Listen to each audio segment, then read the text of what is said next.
Hey guys and gals in interwebs land, welcome to Miyagi Mornings episode 60. I think that's right anyway.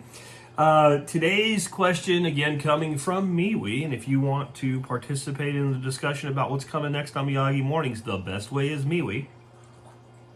You can get on over to MeWe, you can friend me up, and then if you look at my profile, there's a sticky on the top, and it's where all of these suggestions have come from this week anyway.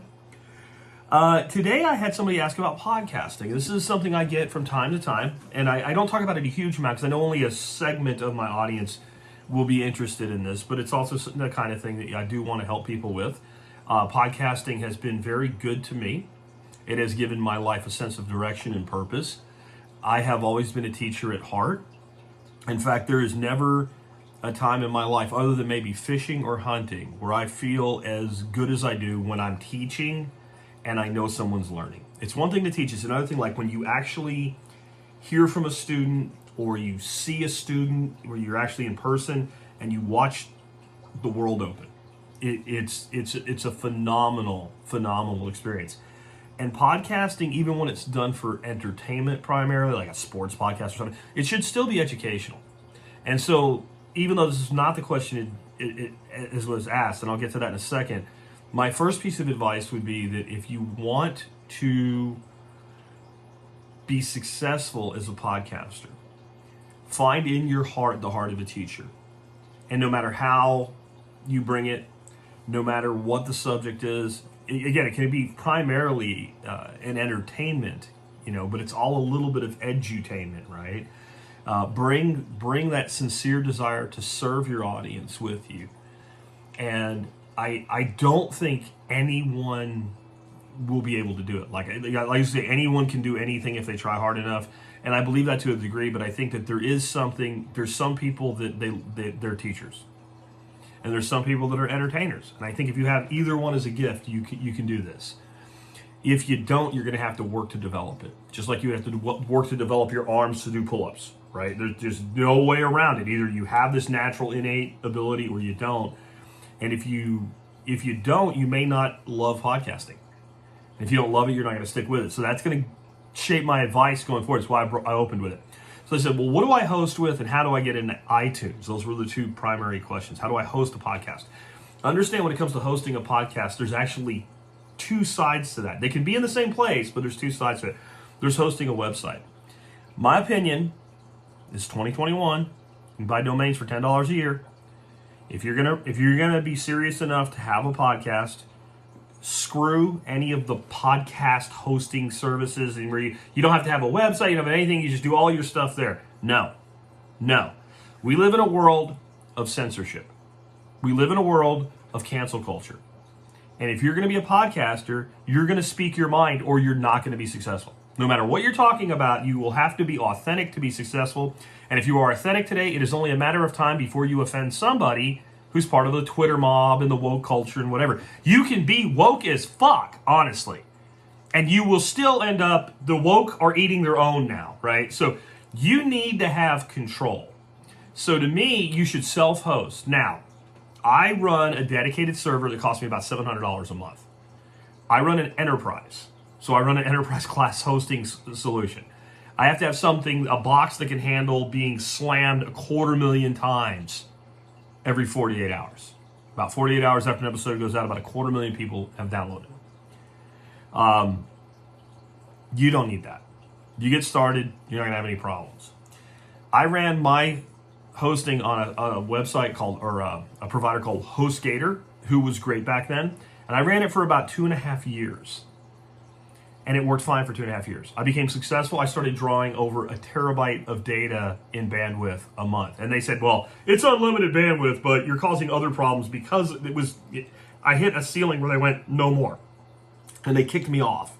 They didn't work with me. Like initially some tech bonehead just shut me off. And I'm like, you can't do that. I was on the phone till like 3 a.m. But knowing that now, I would just kind of monitor it. And as you at that point, I was already totally happy to go get a dedicated server and spend more money. I had enough revenue coming in.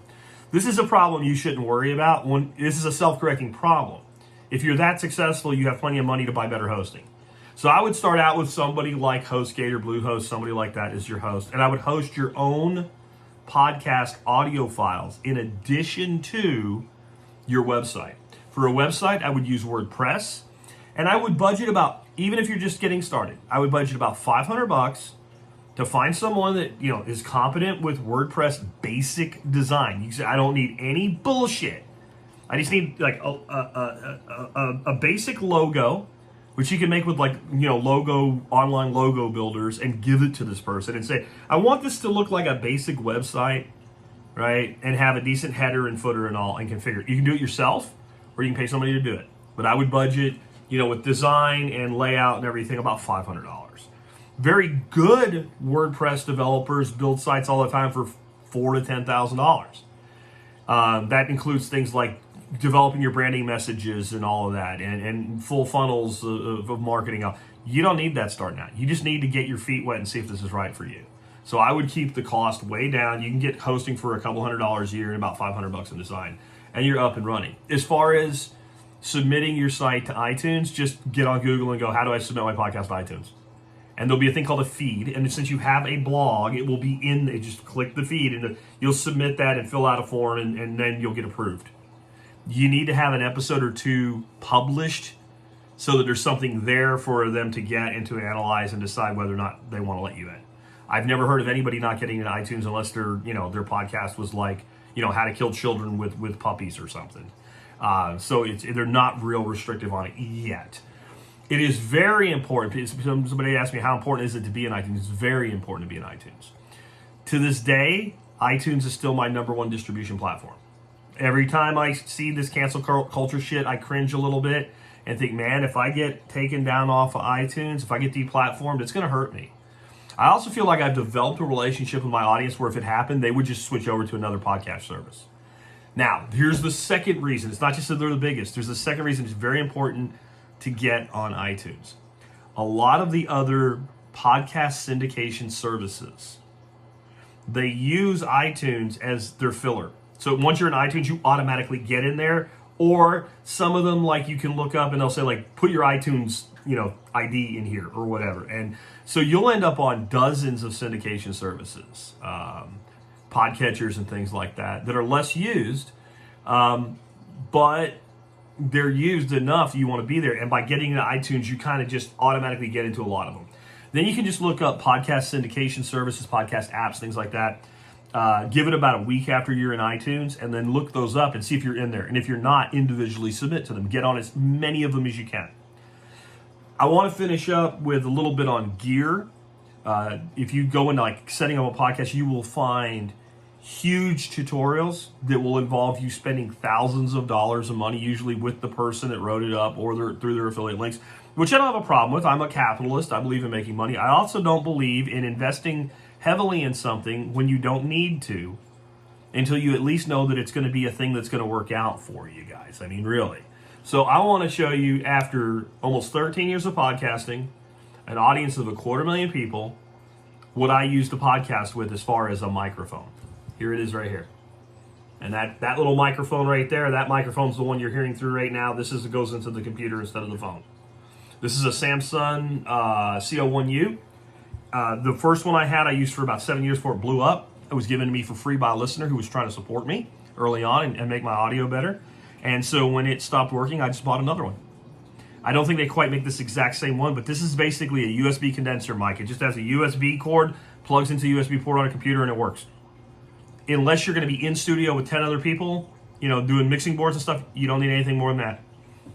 This will give you FM quality radio. It's an audio podcast. You're not Eddie Van Halen ripping on an axe. You don't need high fidelity. I have never had a complaint about my audio since I switched to this microphone, unless something else went wrong. Okay? So I would not overindulge in gear. I would not try to make 300 different things all work together. I'd get a basic microphone. If you are going to do it with a partner and you're going to be in the same place at the same time to podcast, I think that's wasteful. I'll tell you why in a second. But then I would get two basic mics and a mixing board. And I don't have a recommendation for what, because I don't do that. If I had a person, in fact, I have people. I have the Survival Podcast, and I have the Goose Podcast, right? Unloose the Goose. We do that. with like 8 professional podcasters. Every person in that show is a professional podcaster, meaning they make a living to some degree from podcasting. We have never podcasted in the same room at the same time. We use Zoom. I use Skype and Skype Recorder for my individual guests. If I was doing a podcast with one other person, that's what I would do. If you get more than that, you use Zoom or you use StreamYard or something like that. It's just much easier. My advice on podcasting with partners, first, I'm just going to say don't. Overall, don't. You start your podcast, okay? And if you have people that want to podcast with you, let them come on your show. That way you stay in control, you make your own decisions. And, you know, I'm big on frequency. If you're doing less than one a week, you might as well not bother. No one's going to give you their time. Now, maybe in the beginning, you're just figuring it out. Maybe you don't quite get one done a week. I do one a day. There's a reason. People vest their time in you when you vest your time in them. But a minimum weekly frequency. So now you're doing your podcast with Joe, and you and Joe are great friends. But Thursdays when you do your podcast, and Joe's wife gets pissed off that he's spending too much time away from home, and he can't do it Thursday. And now you don't do a podcast. See how that works? So if you're going to use a partner, I would just set up a way to do it remotely so that you don't have to be in studio together. Unless you're, like, I have friends like Doc Bones and Arsami, they're a married couple. Well, of course they do it together because they're together all the time, right? But other than that, I would do it remotely. And definitely on the frequency thing, man, minimum weekly, and I would say at least twice a week is really a lot better. And then understand that your listeners, as you develop them, will help you. They'll help you a lot. And so if you do decide you want to upgrade your gear, well, then what you can do is say, hey, I'm going to introduce this method of monetizing my podcast. Membership, discount buyers, whatever it is. You know, whatever you're doing, you're selling gear, merch, whatever. You say, you know, I need $400 to buy this new gear.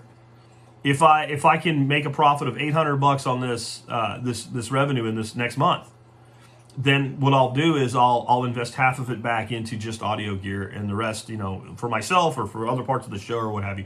And you'll find if you get good at podcasting and you kind of hit a momentum stream where you start building listeners really fast, it will be your second to fourth year that you will have the most amount of leverage with your audience when they're excited that they're building it with you.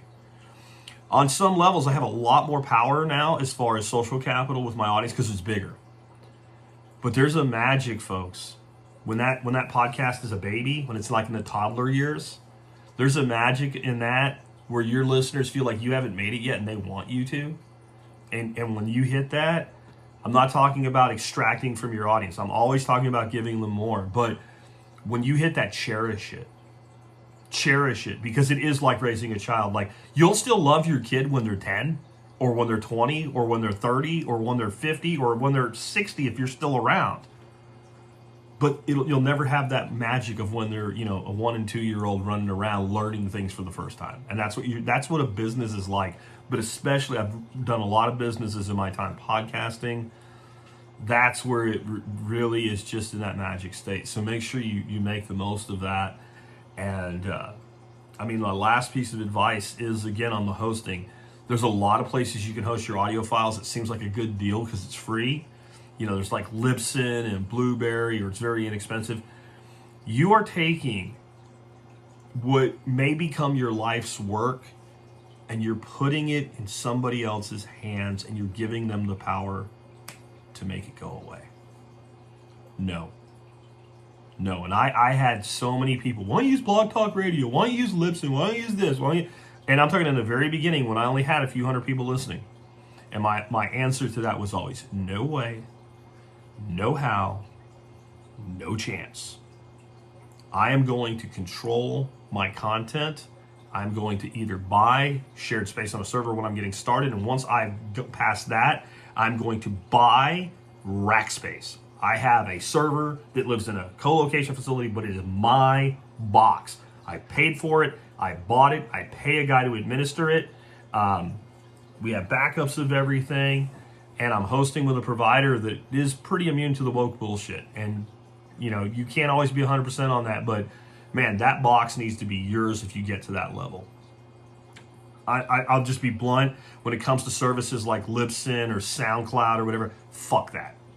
No, because if you do this and it becomes for you what you want it to become, the last thing you want is somebody else able to shut it off. With that, hope you enjoyed this week. I will be back next week with more on Miyagi Mornings.